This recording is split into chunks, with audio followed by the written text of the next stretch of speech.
What is going on, everybody? Welcome back to yet another video. So in today's video, I'm going to be discussing how to use Fibonacci retracement. But real quick, before we can hop into the video, what I need you guys to do is make sure to click that like, as well as clicking that subscribe and that bell icon. It would mean the absolute world to me. But without further ado, let's hop into the video.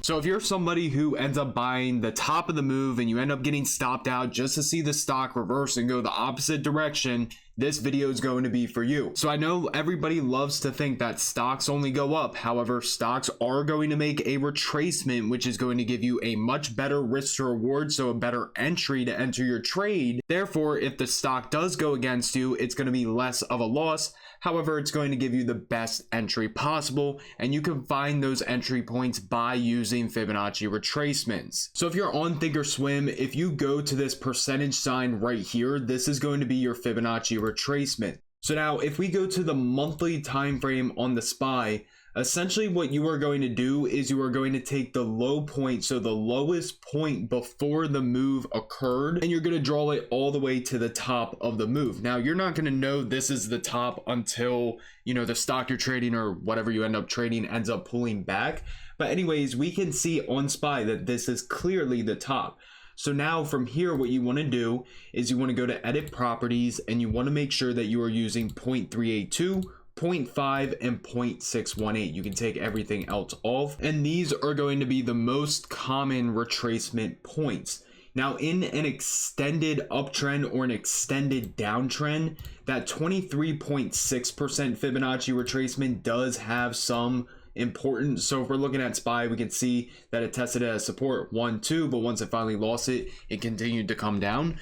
But yeah, from there, the most common retracements are going to be 38.2%, 50%, and then 61.8%, with the 50% retracement and 61.8% retracement being, I would say, the one that the stock ends up reverting to the most. Now from here, it's not as simple as, oh, this thing made a full 50% retracement, let me end up taking a trade, because in reality, you don't really know that the stock is going to bounce at that retracement point.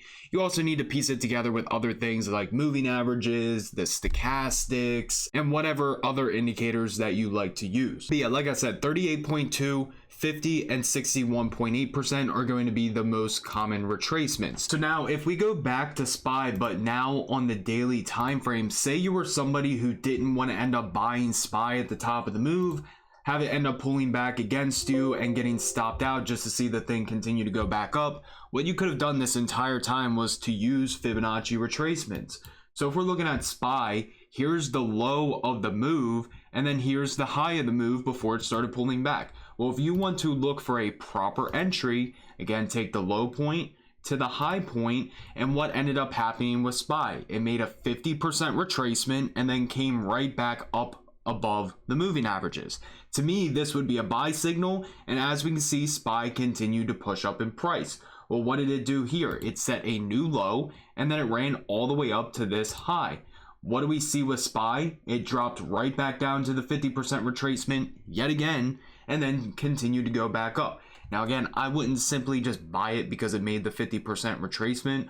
I would personally wait for it to come outside. So if you did end up buying it here, you would have probably been stopped out, but you can always get back in because as we can see, SPY continued to push up. Now again, if we take this low point to this high point, yet again, it made a 50% retracement and then broke above the moving averages, which is personally where I would have entered. And as we can see, SPY continued to push back up in price again.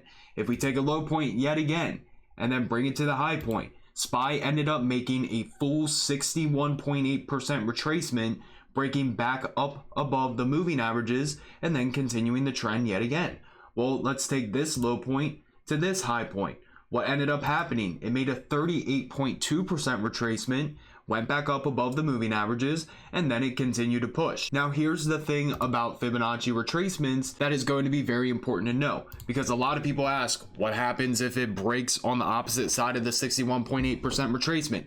At that point, it's probably not a retracement anymore. So this is actually a trade that I ended up taking on SPY majority because of this doji right here. However, what added even more confirmation was if we take the low point to the high point, notice what happened. It bounced off the 61.8% retracement 2 times, but this day it closed below it. So if it closes on the opposite side of the 61.8% retracement, it is more than likely not a retracement anymore. And what ended up happening with SPY, it gapped down from 440.62 all the way down to 436.66 was the high of the day.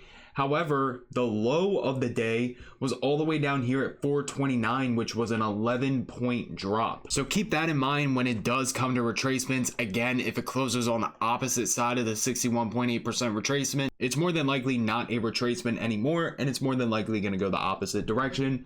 As we can see, SPY dropped a significant amount.